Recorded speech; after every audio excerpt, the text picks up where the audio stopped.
Hello and welcome to Castanet Penticton's Mayor's Minute. I'm Colin Dacre, here with the Mayor, Andrew Jakubeit. Hello.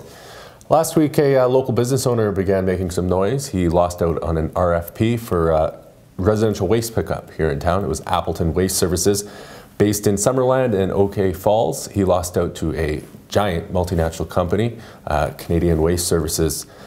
In the RFP process, he scored quite a bit lower, but it kind of spawned a bit of a discussion. Can the city give local businesses, like Appleton Waste Services, a preference when handing out contracts for services and the such?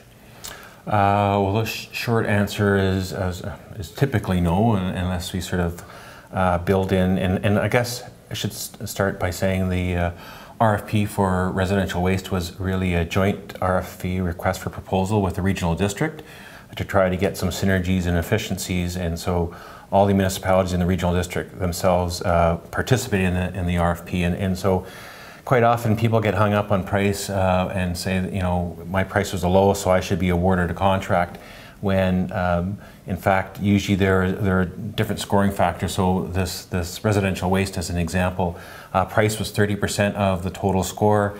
The proponent or company qualifications was 20%, and then the proposal itself was 50%, and that's how they scored. And there was 4 applicants who participated in that, and there was, I think, 2 or 3 members of staff that independently scored, and then they put the scores together, and you know, it's that's how we do our RFP process, and you know, there's plenty of local businesses here in Penticton that have gotten contracts in Kelowna. I'll use Grayback Construction, probably the best known, a large construction company. They built the Kelowna Bridge, did a lot of the concrete at the Kelowna Bridge and other Kelowna projects over and above a Kelowna contractor. So, you know, the argument goes both ways, and we want to allow the best value for the taxpayer. I think every municipality, when they go through a request for proposal, is looking for the best value for their community, and that's how the scoring gets built in.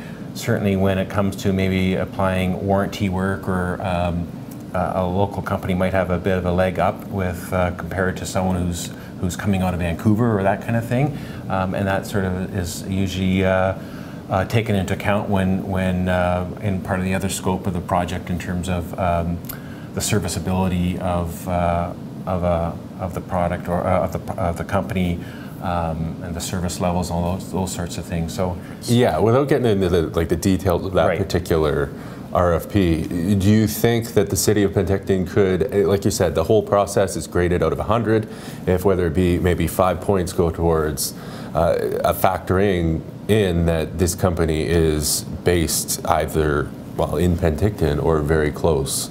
Is that something that City of Penticton is even able to do when it comes to, I know there are some trade agreements? Yeah, and that's where it gets complicated, because there are some trade agreement that sort of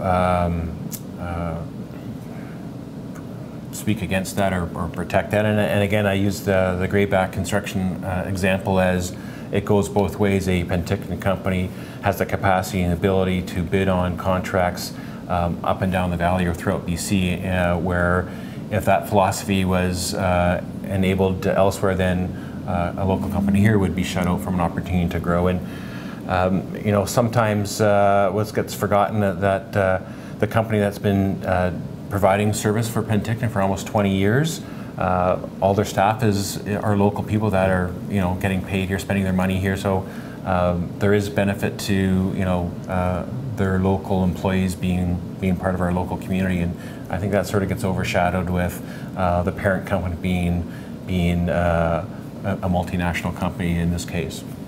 All right, thanks. That was this week's Mayor's Minute. If you have a question for the Mayor, you can send it to letters@castanet.net. Until next time.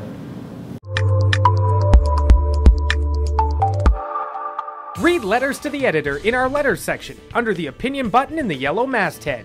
Email your letters to letters@castanet.net.